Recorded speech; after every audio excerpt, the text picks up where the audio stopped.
Today we're driving the 2025 Audi S3. I had one of these a couple years ago. It was in the winter, it was in the snow, we were sliding it around on winter tires. It was a blast. I actually fell in love with it. For 2025, the S3 sees quite a few, I think, needed improvements. Let's start it up, walk you guys around it, and talk about what it's been like to drive and live with this week.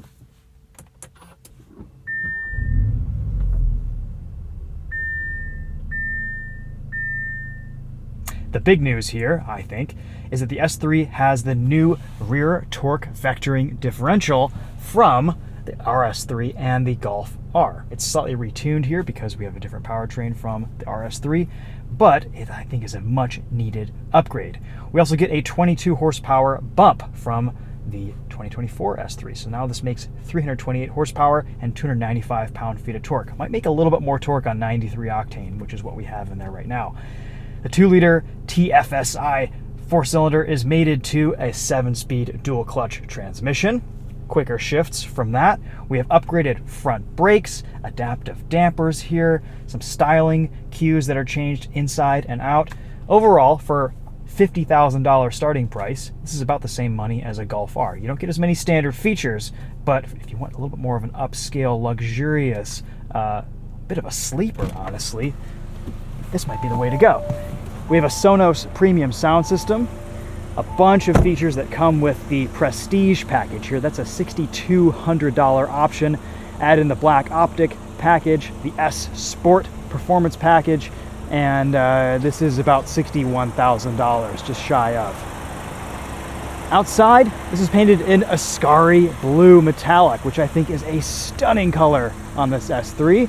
We have 19-inch wheels, different headlights, taillights, front grille design, rear diffuser, stuff like that. Love the quad exhausts. Goodyear Eagle F1 tires and 235/35 R19s, and you can see these brakes fill up those 19s pretty well. The base wheel size is an 18-inch wheel. I would probably go for that. However, I noticed driving this around this week that it's not as crashy over potholes. They've tweaked the suspension a little bit, changed some things around, and it doesn't feel as abrasive hitting a big bump. Still, it'll jar you a little bit. These are tiny little rubber bands on these 19-inch wheels, but it is an improvement over the bumpy roads we have here in Southeast Michigan. Just looking at this S3, it's kind of understated, subdued. You wouldn't really know that it's anything sporty except for the red S3 badge on the back and maybe the red brake calipers with this sport package. The front end looks almost like a regular Audi A3. It's a good looking car, but it doesn't scream performance in your face. And in that respect, I think it's kind of a sleeper, which is cool. Here's your key fob. Nice feeling key, nice and small, compact in your hand. You can pop the rear trunk. That'll open up on its own. We've got a fix-a-flat kit, the battery in the back for better weight distribution, and a decent amount of trunk space back there. This is still a compact sports sedan. If you want different packaging, go with the Golf R, get the hatchback, but for most people's needs, I think this would be okay. Grab handle right here to bring down the trunk. Little spoiler. There's an optional carbon fiber spoiler back there, which is cool. Nice seats, nice leather, nice materials in this S3. We also get rear climate vents, a controller here for hot and cold, 2 USB-C ports, map pockets, nice solid door close. I'm 5'10", this is my driving position, and I fit back here pretty comfortably. I have about maybe an inch and a half above my head. A good amount of space. Maybe not a full-on family hauler, but as a daily, for most tasks, it's actually really refreshing driving a car this size. This is how everything used to be back in the day, and it's kind of that perfectly sized sports sedan. I like these door handles. They feel nice and they look cool. And on the outside, we have proximity key on all 4 handles, and actually just a real door handle, not some silly blade aerodynamic thing that is annoying to use and open up in the wintertime. Let's pop the hood. Take a look at this 2-liter turbo. Rated for 23 miles to the gallon in the city, 31 on the highway, 26 mpg combined. I've been averaging exactly 26 mpg this week in this. Pretty efficient on the highway, getting mid to high 30s sometimes if you're staying out of boost. Good looking engine bay. I like that you can actually see some things here. It's not just a plastic cover over everything. And we've got a hood prop, which you don't get in the Golf R for 50 grand. All right, let's hop inside. We'll show you around the interior just a little bit more. And then we'll take this for a drive and see if we can feel some of the differences and changes here for 2025. All right, so first things, compared to the Golf R, we have a lot more physical buttons and controls here. We have a button to turn off auto stop start. We have a button for traction control. Our drive modes, 4 different drive modes, actually 5. Comfort, auto, dynamic, dynamic plus, which is exciting, reduces stability control, raises the revs a little bit at idle, and sends a lot more torque to each wheel on the back, torque vector and differential. You also have an individual mode, which you can customize. Here's what we have chosen this week. We're going to start off in dynamic, and we also have adaptive dampers here too, so you can kind of adjust those accordingly. CarPlay connects wirelessly. It's responsive. It's nice. We get little haptic clicks when we make inputs into this infotainment screen. There's lots of settings, lots of things you can do here to customize your Audi S3. We have heated seats. No ventilated seats, no heated steering wheel here, unfortunately. We have a few different climate control modes, on, eco, and max, as well as auto climate control, but today I'm just leaving this on hot and manually adjusting my settings. And we have physical controls for that. Fantastic. Parking camera for the rear only. All of your driving assistance settings. There's a quick access button for that. This is how you do a modern sports car interior. Nice feeling switchgear with some screens, but you have the option to do both. The volume controller is really the only complaint that I have here. It's a bit odd to do. The top button, actually, if you just hold that, that turns off the infotainment screen, which I guess is kind of cool to have. And the bottom button will mute it as well, and you kind of just slide and rotate to change your volume up and down. And then here's your track selection. You've got that here on the steering wheel too, but that's mostly for the passenger. Start stop button, lots of gloss black. The shifter here is, I guess, nice. It feels good. It feels high quality and premium. There's your park button, parking brake, 12-volt outlet, cup holders, and then a tiny little center console right here. Oh yeah, and we have a little rag to clean our screens with because they do get pretty heavily fingerprinted. Little glove box, crumb collector, nice bolstering, upgraded seats here on this 2025 S3 as well. Little sunroof shade right there.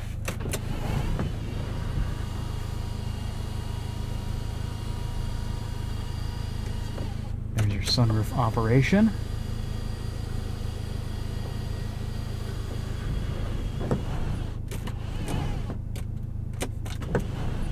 Cool. Sun visors, they slide. Got a little mirror right there.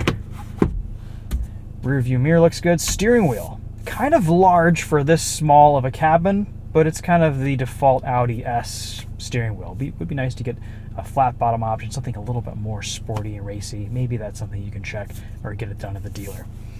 Light controls, auto lock, 2-seat memory settings, auto up-down windows on all 4 corners, mirror adjustments down here, and a button down there to pop the trunk. Fantastic ergonomics in this S3. If you're torn between the Golf R and the S3 and you like physical controls and you hate having to go through the infotainment for everything, get this because it's such an easier interior cabin to live with. You get wireless charging down here, a couple of USB ports. Okay, let's go drive it. Good visibility too all around. Tiny little mirrors, they show you exactly what you need to see. This dual clutch shifts super fast. You've got paddles behind the wheel, kind of plasticky, but they get the job done for the price point.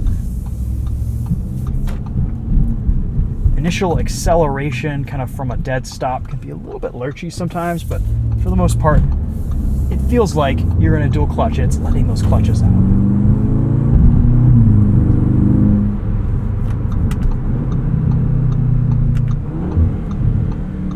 Nice sounding turbocharged 4-cylinder here. When I drove this a couple years ago, we had an RS3 loan not long after, and it makes a pretty convincing 5-cylinder sound here.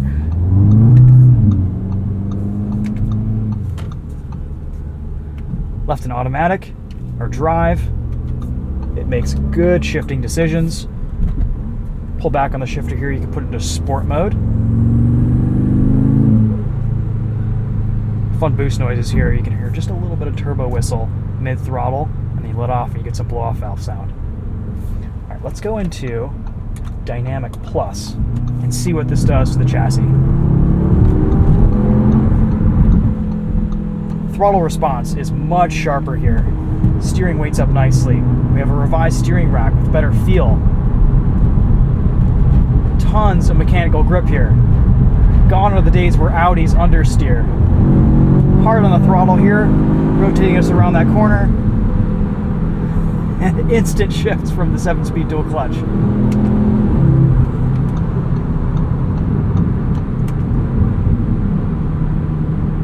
A few little burbles from the exhaust.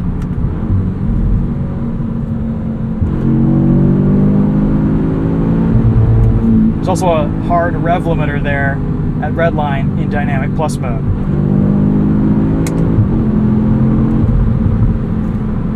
This thing is fun. It is, it doesn't have the outright power of the RS3, but the low-down torque is so usable that in some situations, this pulls a little bit quicker and a little bit harder in normal use case scenarios around town when you need to make just a little pass or a little move here and there.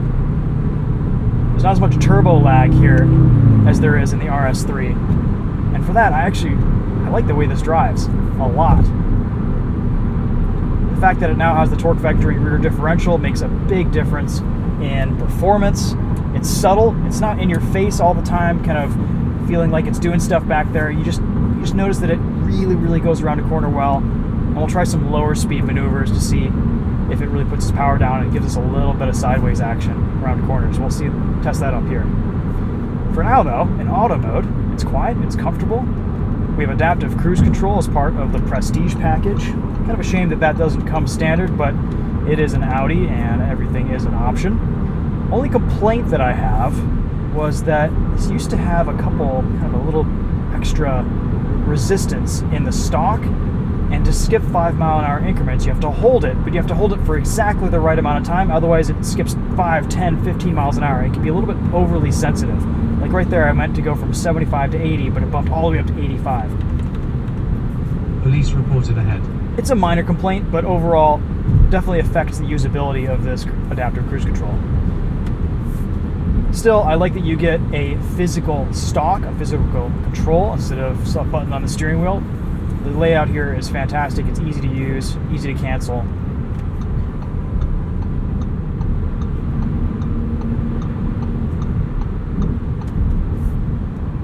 Let's go back into Dynamic Plus.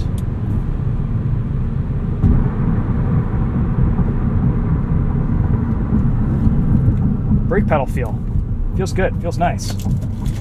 What is this? Oh my gosh. Substitute TheTopher forgot to remove his chopsticks from the car.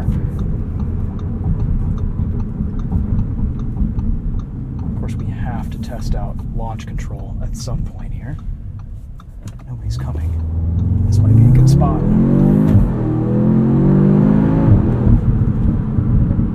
Brakes. And launch.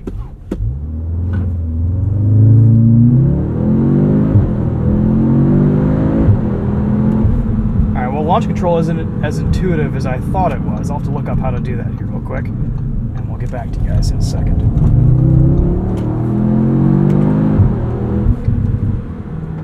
In Dynamic Plus mode, that rear torque vectoring differential doesn't seem as aggressive as it is in the Golf R and the RS3. It's subtle in the way it works, but I appreciate that it's there.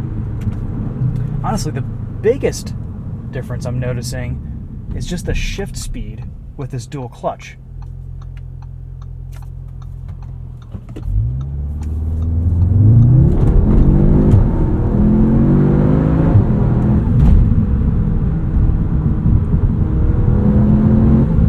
I do feel a little bit of extra power here. It kind of has a bit more boost noise, a bit more pull past 5,000 RPM.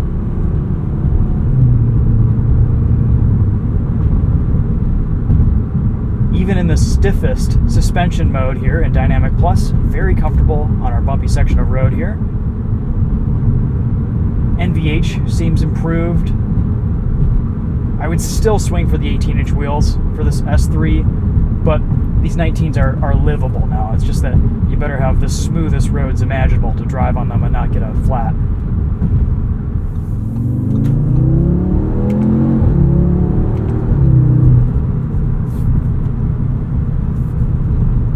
Alright, let's try a quick launch here.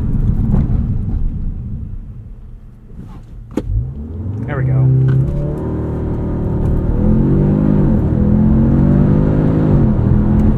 Dragging shifts there.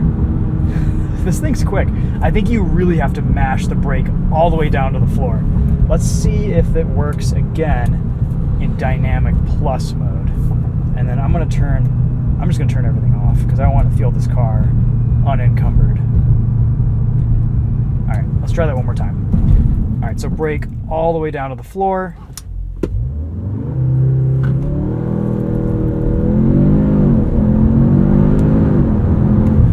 That's the trick. You got to push the brake pedal all the way down until you feel it stop.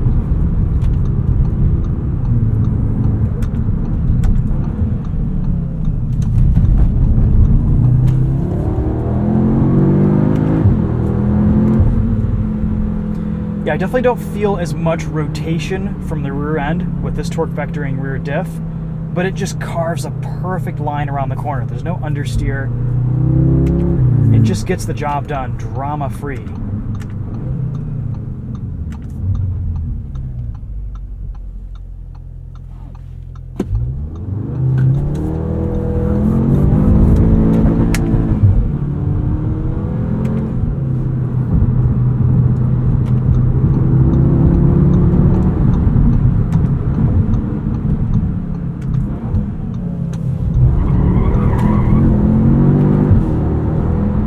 I like some of the ergonomics in this S3 interior, not only the physical controls, but also the vent placement. Yes, we don't have a heated steering wheel here for $50,000 to $60,000, but you almost don't need it because your vents are right here on your hands and you can just warm your hands with those in the wintertime.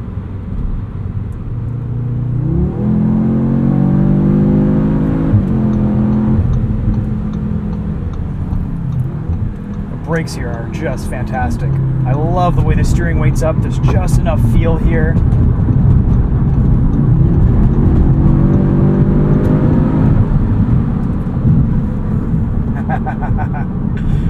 It's fun.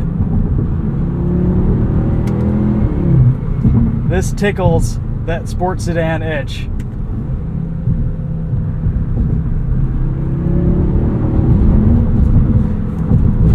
Would be nice to get a manual transmission just so it could kind of compete with the Integra Type S. And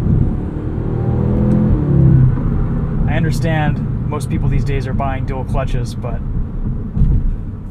it would be sweet with a 6-speed manual. Just a little short throw like it used to have.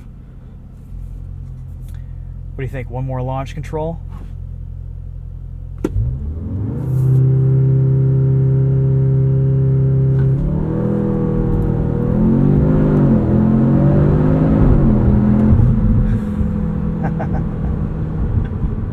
Audi's performance cars are just very subtle in the way they go about things, and it's endearing. They're not shouty, they're not trying to show off. There's ambient lighting here, but it's not overdone. It's classy. Audi keeps it classy with their S and RS cars, and I like that. It's a mature sports sedan for the discerning Volkswagen Audi enthusiast.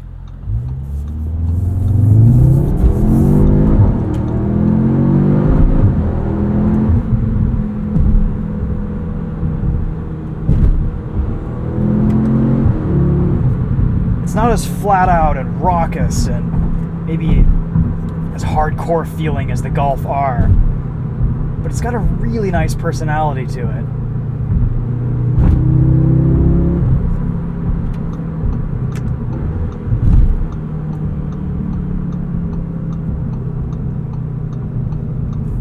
All of your inputs here feel really great too. From the steering, the brake pedal, even the paddles are satisfying.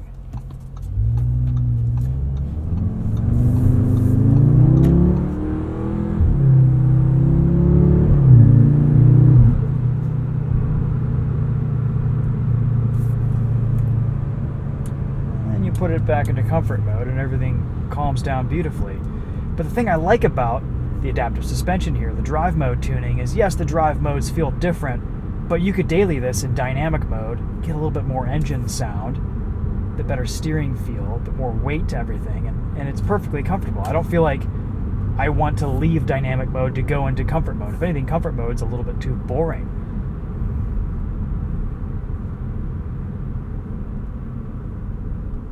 Engine sound here is really quiet. Shifts become really smooth in comfort.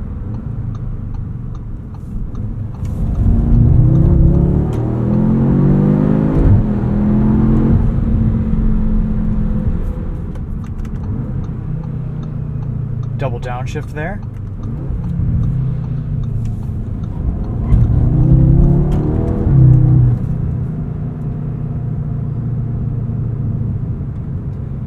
Also the power level, the gearing here. You can enjoy this car at street legal speeds and not risk losing your license. It's enjoyable. Today I feel like I've had to push to really get this car to kind of go past the speed limit. There's enough drama here, turbo noise, engine sound, shifting happening to keep you entertained. But you don't feel like you always need to be ragging this thing.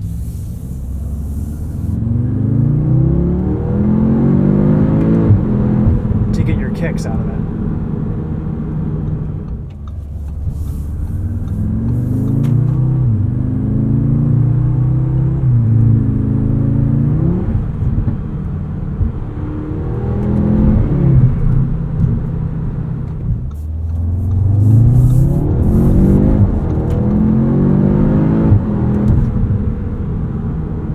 Look at how well it puts its power down there. That was awesome. Alright, so let's sum up some thoughts here on the S3. The more I drive this, the more I like it. I think the big wins here are interior functionality. This has physical controls and buttons, whereas all of its competitors except for the Integra Type S are very screen heavy. And of course there's a lot of settings and controls in this screen too, but once you set it, you forget it. This is a little bit less expensive than some of its competitors too, coming in a little bit less than the Integra Type S. It's a little bit more than the Golf R, though some would consider that not really a competitor. The M235, I think, feels a bit more raucous and fast and loud, and maybe a bit more of a performance threshold in that car. But at the same time, this is no slouch, especially with the horsepower bump for 2025. I think as a daily driver, this would just be a fantastic vehicle to live with. It's fun, it's fast, it's subtle, it's classy, it's comfortable. It's pretty fuel efficient too if you're not getting into boost a ton. There's some personality here, and I'm kind of struggling to come up with any gripes.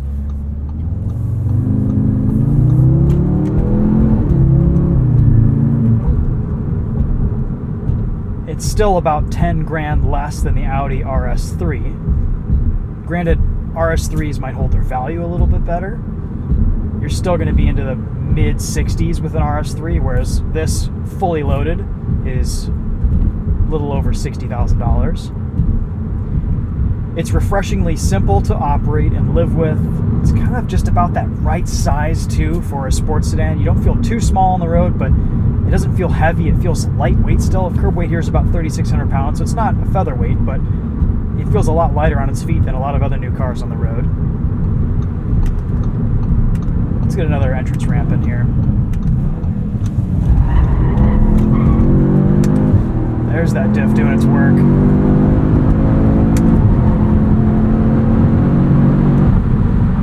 Yeah, for light track work, I think this would really shine on a race course now. These Goodyear Eagle F1s have decent grip. The brakes feel fantastic. The hardware here is really up to snuff now. And there's just a really nice breadth of capability here. It's high performance, but still remains comfortable. And I think that's important in a car like this. We have a few different gauge cluster views here. So I have this on the reduced display, but you can select driving assistance, traffic signs, short-term, long-term memory, fuel level. One thing that's interesting is unless if you select the fuel gauge display, there's no fuel gauge in the car other than just remaining mileage, which I guess still tells you what you need to know. You can also see a map or your music. There's the full map. Very nice. And you've also got these sport displays, or actually I'm just seeing one display. It's power and torque, and that's it.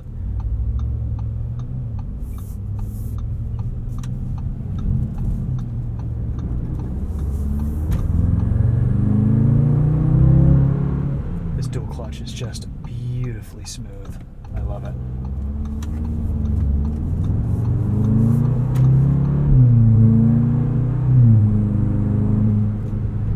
Steering's nice and quick too.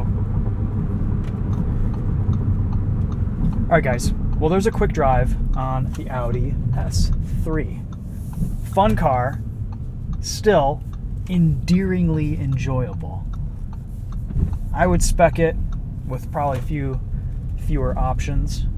18-inch wheels, keep it as close to $50,000 as I could stomach with features and stuff like that. But it's a nice ride. If you're getting closer to 60, I would pony up and get an RS3 if you can. And if you want just a little bit more of a raw, visceral, hardcore driving experience, go for the Golf R. And if you like the packaging too, with the hatchback, the Golf R is the way to go. But this S3 is just a nice, sweet spot to live with. I think it's my favorite among the three for price point, features, looks, drivability, and the fact that it has the performance from that torque vectoring rear diff now, I think is awesome, because that's kind of where this S3 was outshone by both the Golf R and the RS3 in previous years, and now it can keep up, which is cool. Super fun car in the winter too. Throw some winter tires on this and it just decimates through the snow. It's a blast, and I'm sure even more so now with that diff. All right, that'll be it for now. We'll walk you guys around this one more time.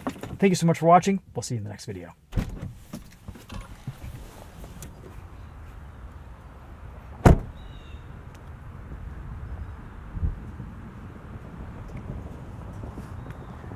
Audi still has my favorite lock noise.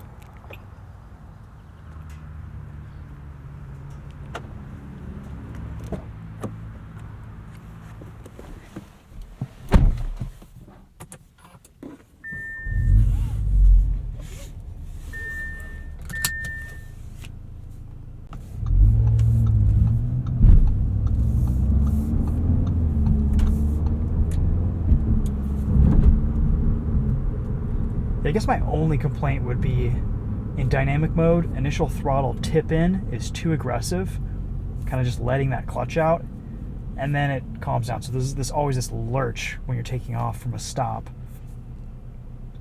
You don't have that as much in comfort and auto mode, especially comfort mode.